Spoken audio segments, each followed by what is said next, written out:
is now at the helm of a huge company that puts smiles on thousands of people's faces a day around the world. It goes on and on. In the book business, Jeff Bezos from Amazon wasn't selling books, he was an investment banker.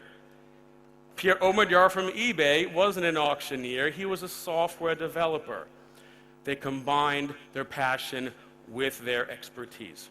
Similarly, what was I doing 5 years ago? More importantly, what will you be doing 5 years from now? What will you be doing 5 years from now? Look around you. Opportunities to innovate are everywhere. You've heard some of their passions of other well-known entrepreneurs. What are you passionate about? And you've heard some of their stories. Everyone has a story.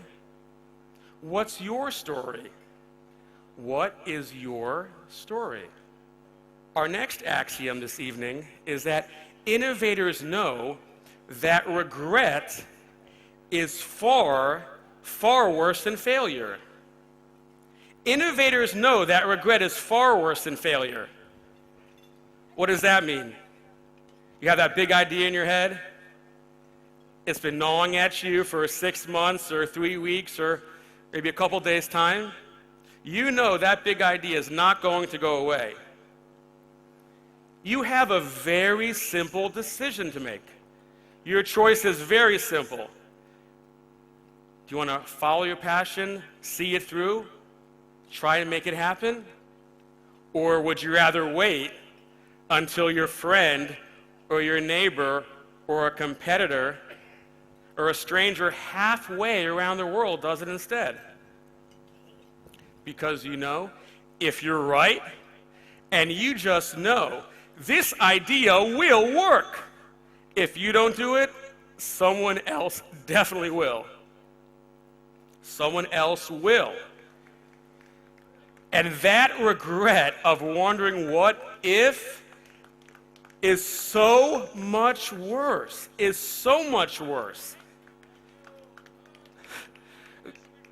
than the regret of failure from trying and from learning from the experience.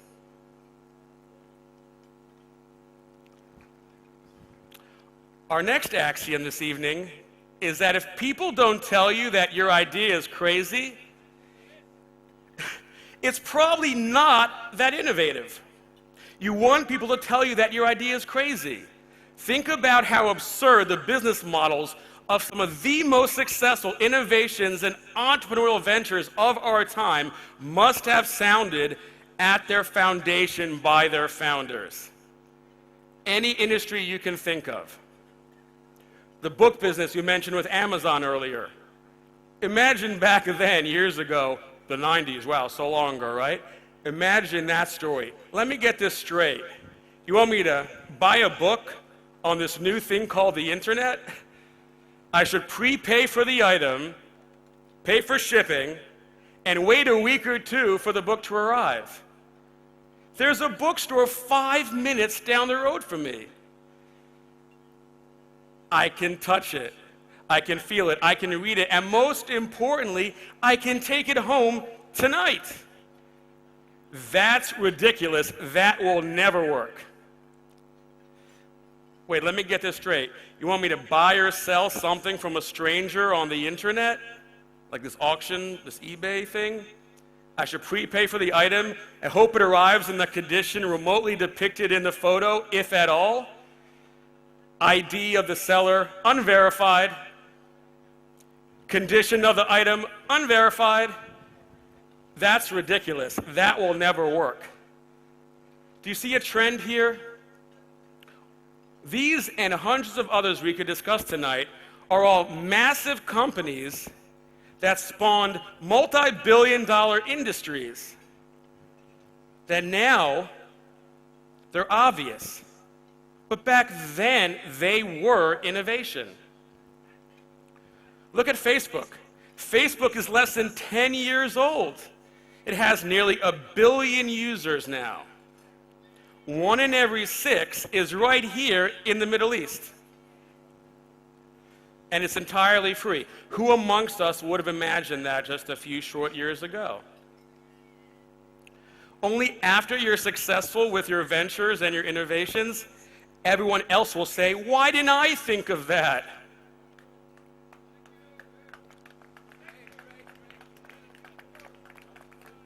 If people tell you that your idea is crazy, take it as a compliment. You're probably on the right path. That's because innovators create the trend. Don't follow the trend, create the trend. Don't follow the trend, because remember, something is only obvious after someone else does it successfully. Why shouldn't that someone be you? Next time, make it you. Our final axiom this evening is the one I consider to be the single most important. Our final axiom this evening is that true innovation always improves the human experience. True innovation always improves the human experience. What does that mean? Did you save someone time? Did you save someone money? Did you make someone money? Did you put a smile on their face today? You don't have to cure cancer, but you do need to fill a void. You do need to fill a void. You're changing lives every day with your ventures, your products, your services, your innovations. You're changing lives every day. You may not think of it that way, but you need to. You're changing lives every day, regardless of your sector, your products, or your services. So think about that. Do we have an innovation looking for a problem? Do we have a great idea we're looking for a problem to solve? Or do we have a problem looking for our innovation? The answer to that question will have an enormous impact on the success of your business and the ability for your products and services and ventures to become ubiquitous in the marketplace. Your innovations must be solutions-oriented, solve real, pressing problems. So, reflecting on the toolbox analogy, have you been reflecting on how that impacts your personal and professional toolboxes? We touched on the professional toolbox, your CV, your resume, your training, your experience. What got you to this wonderful awards gala this evening? We discussed your personal toolbox. It could be from your culture, your faith, your family, your education, your teachers, your parents, or something else entirely. That varies person to person. But now I'd like you to think about how those two can converge. Convergence is a buzzword we hear a lot about these days, right? Things working together. Look at that mobile phone. Your mobile phone is barely even a phone anymore. It's a computer. It slices, it dices. Look at the convergence in that tiny device. Look at any sector to see convergence in action. For example, the automotive sector. It's very difficult to innovate a new car. It's essentially the same way it's been for decades in terms of transportation from point A to point B. They're pretty similar, relatively speaking. We're still not taking off like rocket ships in the cartoon The Jetsons. Innovation in the automotive sector, like in many others, and differentiation come through its features. The features are in the software. Look at the convergence in that industry, like in any other. So my challenge to you this evening is, similarly, what convergence will you find with the other innovators, leaders, and visionaries that are already in your organizations? What convergence will you find with the other visionaries and innovators right here this evening, sitting to your right and to your left? What convergence will you find between your personal and professional toolboxes? Think differently. Challenge conventional wisdom and the status quo. Be willing to take calculated risks because you know that regret is far worse than failure. Surround yourself by positive, supportive people and a strong team that can help you implement your vision and say, let's do this together. Tune out skeptics and contrarians. Improve the human experience in some small, incremental way. But above all else, never, ever forget who you are, where you come from,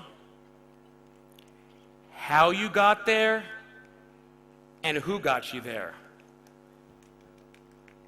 Converge your innovations with your inspirations. As Sheikh Zayed said, the real spirit behind the progress is the human spirit. The able man with his intellect and capabilities. Innovate Dubai. Shukran. Thank you very much. Thank you. Masalama. Thank you. But next on the big stage, I think we're going to be inviting some percussion, some action, some rhythm, and something very special. Many of you will have already worked with him before, or seen him in action, or maybe even grabbed an implement to start making some noise. Are they about ready to go? Is that a thumbs up? Guys, make your way around. Ladies and gents, could you please put your hands together for Dubai Drums? So what you all do out there in the business world as SMEs is put the beats into business. And what we're here to do this evening is put the beats into this evening. So we're here to set off the evening on the right beat. So get ready for Drums of the World. And what we do here is we combine a few of the nationalities that live in Dubai. And on stage, rhythmically, we do what you do out there in the business world. We celebrate diversity. We join together to make something great happen. So everything you do out there on the business plateau, we will do here rhythmically, collaboratively, using the universal language of rhythm.